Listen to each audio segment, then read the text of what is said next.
Chatty from Dog Party USA just got back from a cross-country road trip with her standard poodle London, and she's here with some simple tips to make traveling with your dog safer and easier. Thank you for being here, both of you. Always great to see you. Yes, Yes. great to see you. Nice to see you, Jacob. You as well. So, first of all, how did London handle the trip? She was a pro. She was an angel. She did so well.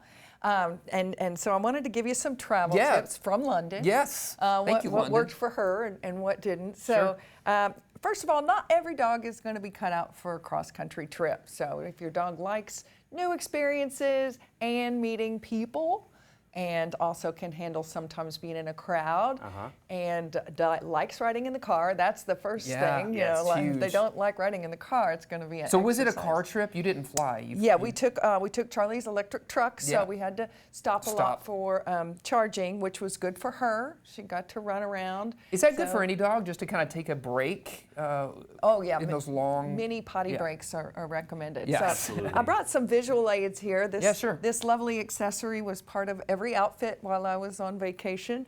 So we have the water bottle, the collapsible bowl that you can just give her a little drink anytime she needs it, and just refill the water bowl bottle when you're stopped at a restaurant. Sure. She became alert to that. I know. Yes, you did. So we've got the treats. Always got to have the treats on hand, and of course the poopy bags. Right. So if you're traveling to Colorado, they don't have a lot of plastic bags. They'll have those little doggy stations, but no Walmart bags in Colorado. Oh, interesting.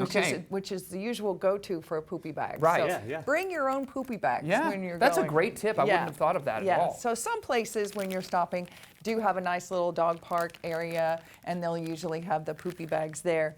However, so it's good to get that on cue as far as like, oh, let's go potty, potty time. Leash, obviously standard. London's really good off leash, which is great. So if we were in a rural area, she could run around a little bit. But when we were in the parks and doing the hiking, she had to be on leash the whole time.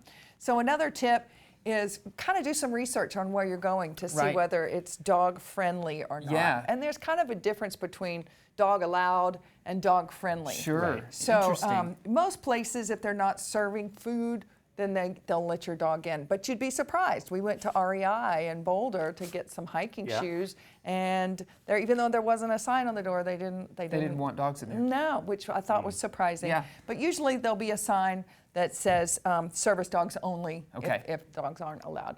So finding dog-friendly patios where you can have a meal. But you've got to be flexible on your plans, because say if it's 99 or 100 degrees out there, even if you're in a nice dog-friendly patio, you may not want to sit outside. So there was one night that we pivoted and we just got takeout and brought it home instead of going out to a restaurant. So you have to be kind of the heat. almost anticipate a little bit that you're going to have some bumps along the way in your planning. Yeah. So what do you do when the dog can't go where you're going? Right. So obviously, don't leave them alone in the hotel room. That's not really that's a no-no. allowed. Yeah. And so the more used to your car the dog is, I mean, you can leave the air conditioning running while you're making a quick pit stop, or take turns going in somewhere so that somebody's always with the dog in the car. Yeah. She does act a little bit more separation anxiety when we're not at home. She really, really wants to be with me. So take that into account when you're making your plans. But the truck or the car can be like a big crate for them. Yeah, they feel comfortable Yes. because they know you're coming back. Well, these are some great tips, and if you're curious and you want to know more, the great folks there at Dog Party USA want to share with you an incredible location. I just noticed you got a brilliant new neon sign out there. You can't miss Dog Party. So I think Chatty, you can see it from space. I think you can, yes. Chatty in London, thank you so much for joining us. As always, we love having you for our Pet Talks. Appreciate good you. to see you. Yeah, for Have sure. a great weekend. Yeah, the weekend is here.